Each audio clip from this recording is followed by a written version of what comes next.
Napaka-considerate ng teacher. Okay, so we are now in Module 13. If you have your book, I prepared a bit of the presentation so that we have something.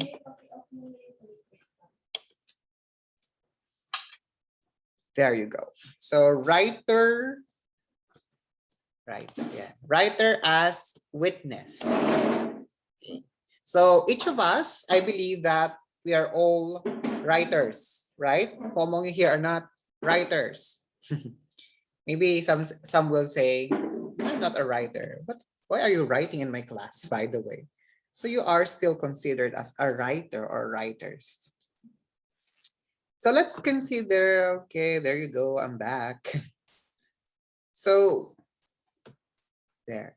So we will be talking about testimony, what is this testimony, and how it will work. Okay, that's why we will first have this.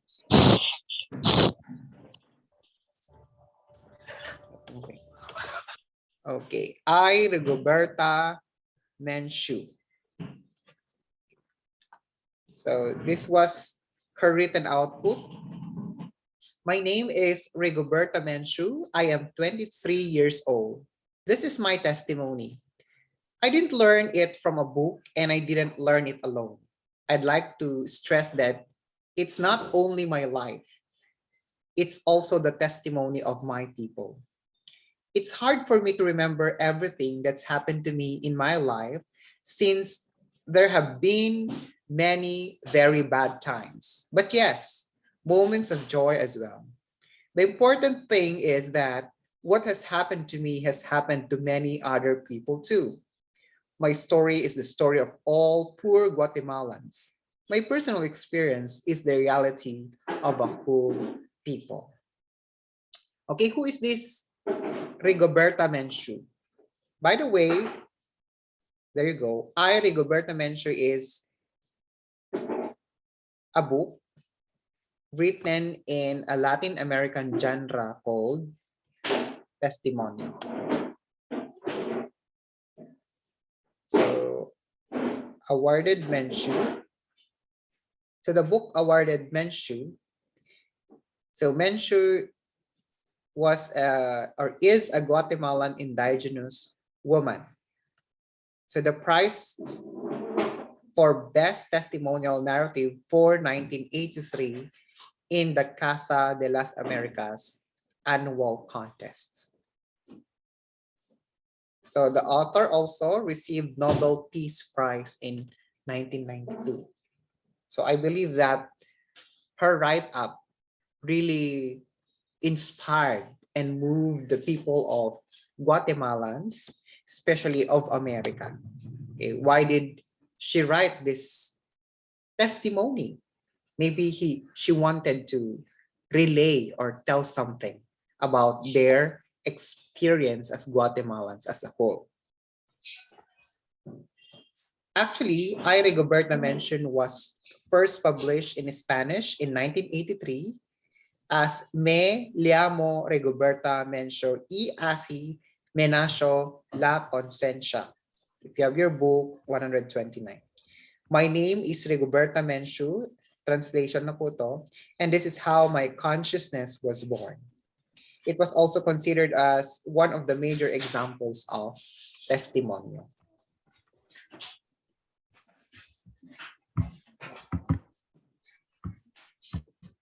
It also says here that you must underscore that the book was edited by Venezuelan anthropologist by the name Elizabeth Burgos de Bray.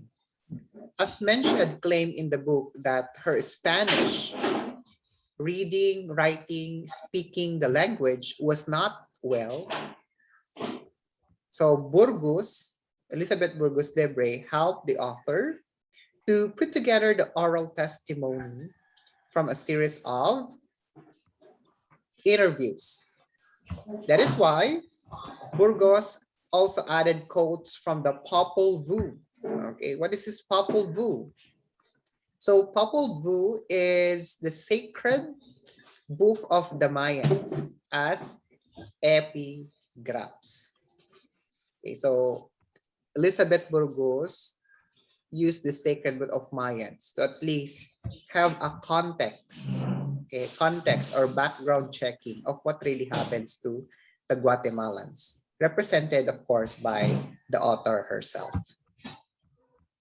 We have also this John Beverly's book, Testimonial on the Politics of Truth. So what is this all about? So in the first essay, the margin at the center on testimonial, Beverly said, I'll read. By testimonial, I mean a novel or novella length narrative in book or pamphlet that is printed as opposed to a caustic form, told in the first person by a narrator who is also the real protagonist or witness of the events he or she recounts, and whose unit of narration is usually a life or significant life experience. Testimonial may include, but it is not subsumed under any of the following textual categories, some of which are conventionally considered literature, others not: autobiography, autobiographical novel, oral history, memoir, confession, diary, interview, eyewitness report, life history, novella testimonio, nonfiction novel, or factographic literature. So let's take note that for Beverly, as with many other critics, a testimonio is a length, book length work. So it's really very thick. Meanwhile, Elzbieta Slodowska, in her essay Spanish-American Testimonial Novel, had observed that testimonial bears a resemblance. It means it is connected or a bit related to more established literary forms such as the Picarest Novel and Bildungsroman. Okay, what are these Picarest Novel and Bildungsroman? Let's first tackle what is Picarest Novel. So Picarest Novel is adopted from the Spanish word picaro or rascal. So this is a humorous and or satirical prose fiction that originated in 16th century Spain and flourished throughout Europe in the 17th and 18th century. Okay, because when we say humorous, funny, okay, so satirical, we have also learned this from our 21st century literature classes, right? But when we say satirical, something that is like being poor in the society, being something that is laughable, but it has a lesson, okay, to share to us. Okay, that's humorous and satirical. It's like in the Spanish colonial literature, it is more on comedy, or the other one, zarzuela. Okay, can you remember that? So it is a plotless series of episodes in which the main character is of low social class. Oh, like what I have given you a while back. It is written in the first person like an autobiographical account. Okay, there you go. So that's Picarest Novel. How about this Bildungsroman? So Bildungsroman, on the other hand, is a kind of novel that narrates how the protagonist, when we say protagonist, the bida, struggled from youth to adulthood. Okay, there's a struggle. It's like when we look to our Spanish colonial literature, it's more on passion, right? It's the struggle, life and death of our Lord Jesus Christ. But in Bildungsroman, it's the person struggled from youth to adulthood. And it is also called coming of age story.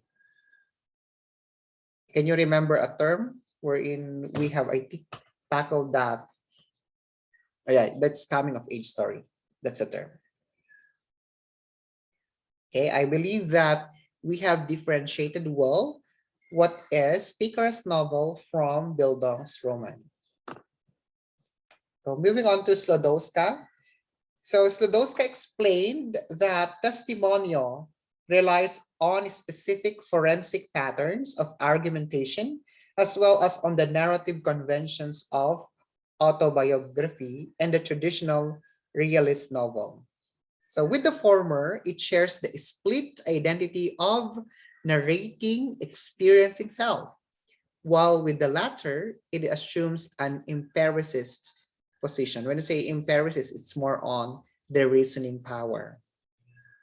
Unlike most classic autobiographies, however, it does not focus on the inner self, but on the communal experience. Okay, when we say inner self, it's only the person himself or herself who has the experience.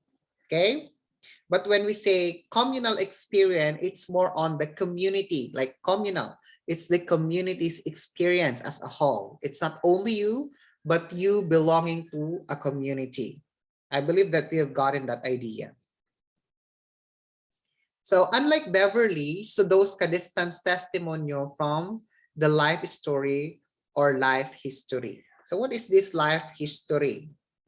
So life history, according to Lewis L. Lamnest's book, the book is entitled The Life History in Anthropological Science or Studies in Anthropological Method.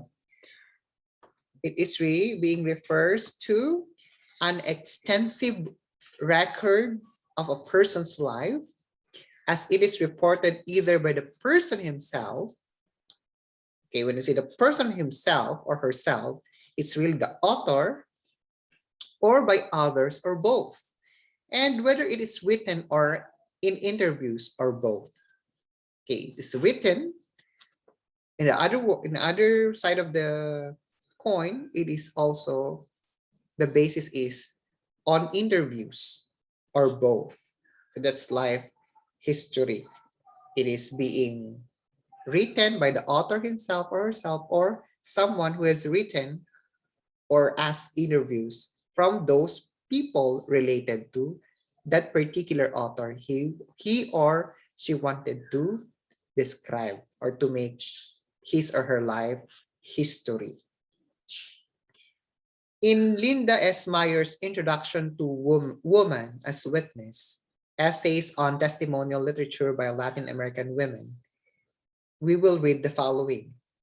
A profusion of terms exists to identify the testimonial genre's various forms of expression.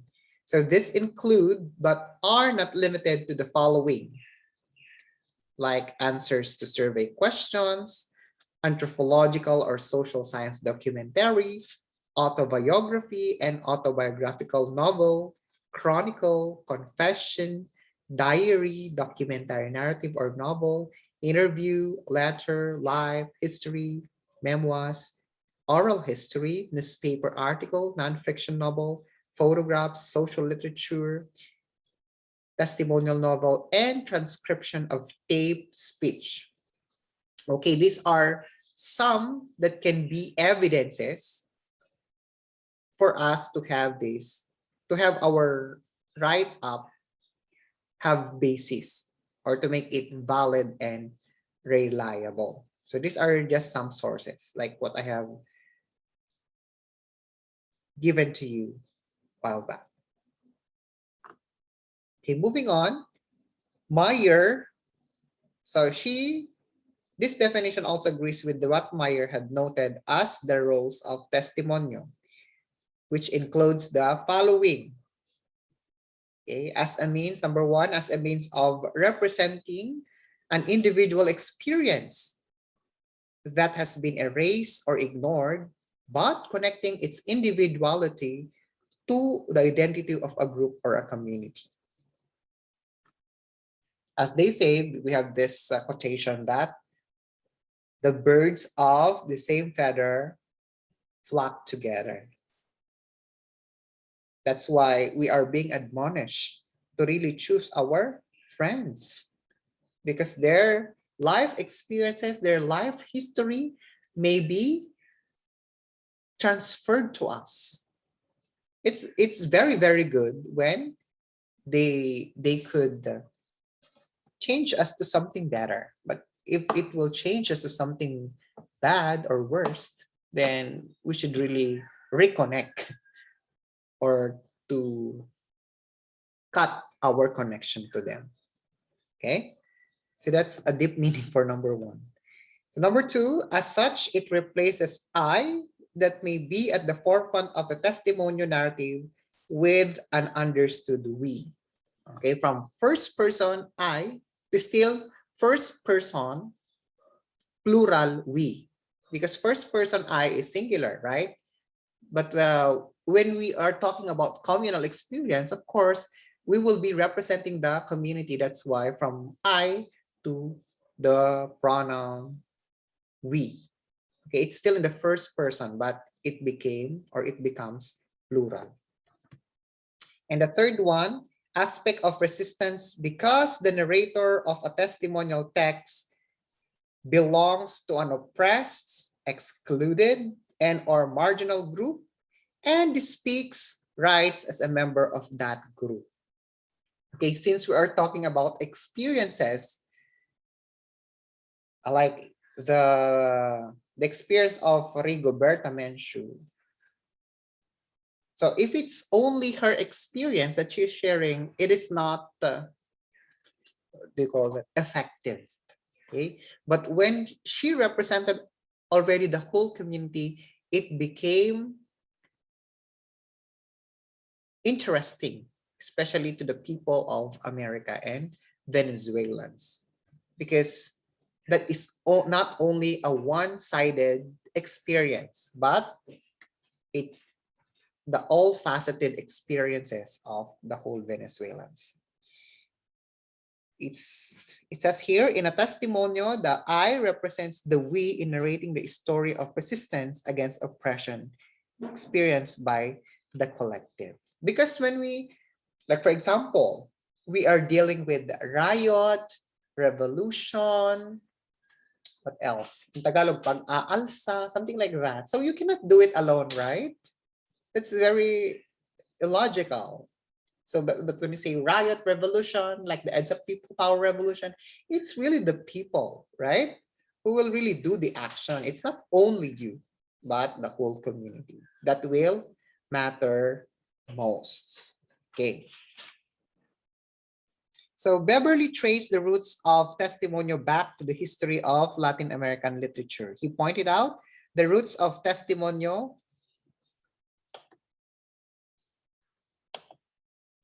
go back to the importance in previous Latin American literature of a series of non-fictional narrative texts such as the Colonial Chronicles and the national essay Facundo Os Certoes, the War Diaries or Diarios de Campaña of, for example, Bolivar or Martí or the romantic biography, a key genre of Latin American liberalism.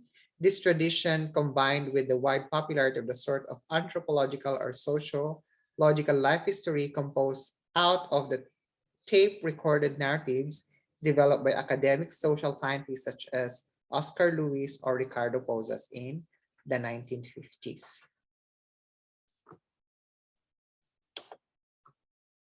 Okay, what else do we have here? Okay, so according to Beverly, there are two related developments led to the recognition of testimonial as a genre in Latin America. Okay, when you say Latin America, it's South America, okay? So that we will not be confused. So the number one is in the 1970 decision of Cuba's Casa de las Americas to begin awarding a prize in this category in its annual literary contest. So in order for them to really preserve the term testimonial, which was really coined in that particular place, South America or Latin America, so they have provided this avenue wherein there is a prize or annual literary contest. It only means that in every year. So there are piece of literature, testimonial, and then they will be awarding who will be the best. The second one, reception in the late 1960s of Truman's Capote's In Cold Blood, 1965, and Miguel Barnett's Biografia de un Cimarron, or Biography of a Runaway Slave, 1967. So those are just some of the literature being produced during those times. So by the way, Biografia de un Cimarron, which in fact was published in 1966, chronicled the hardships of Esteban Montejo, a Cuban slave of African descent who became a fugitive and a soldier during the Cuban War for Independence. Okay, that's the story of that. While, what's the other one? Barney, a Cuban ethnologist, conducted a series of interviews with Montejo with the use of an electronic voice recorder and wrote the book afterward. Okay, so the rest is history. I want you to continue reading. Okay, I want you to continue read the remaining discussions for this lesson. Okay, on pages 132, 33, and 34. Okay, if we have questions later on, just PM me if you're not yet done of your suggested activities, please do so. Okay. So it says for Romans 15 verse 4, for whatsoever things were written aforetime were written for our learning. So I hope that you have understood well our discussion for today. So thank you so much for attending. If you missed some parts of the presentation, so I will be posting it, of course, in our GC later on. Okay, so that you may have something to study. So do you have any question?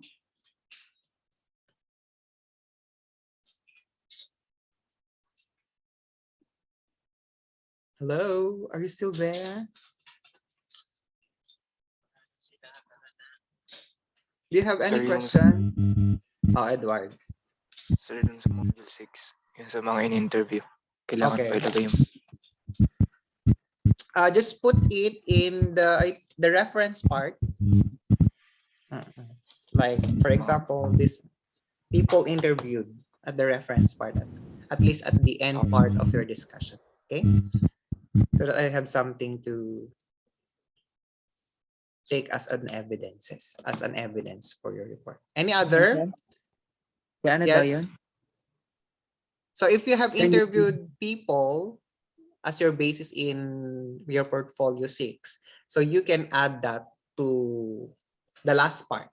Okay, after all your discussions, you can add. Yung sa grupo namin is we interviewed individually, kaya yung ginawa namin is nakahiwa-hiwalay according to names. And if you can make a summary of it, then that's very good. Like what do you call this? Main experiences or related experiences. So you can have it in one paragraph. Like for example, the advantage, the disadvantage, something like that. Yes, Ryan? Ganito po yung amin. We have introduction. Tapos yung body po namin, yun po yung individual. Kumbaga, yung isang tao, yung isang in-interview niya, isa yun. So it's much better maybe if you can make it as a whole experience, like the testimonial that we are discussing, right? Make it as a whole experience, like the thought of this is related to the thought of this, and make it as one experience. It is how you really organize those experiences of your interviewing that will matter to me. Okay, do you have still any questions? So I will be posting this in our GC later on because it will generate and of course be converted to MP4 before I can upload it. Okay? Okay na po? Yes, sir. Okay, so thank you so much everyone for joining us for this morning's devotional and discussion. I hope you guys are not yet bombarded with many requirements. Okay, I hope you're still okay this time. And please do your best because this will be your last year here at Nella College. But if you want to continue your education here at Nella College, you are all welcome to the college department. Okay, so everyone, goodbye, God bless, and keep safe.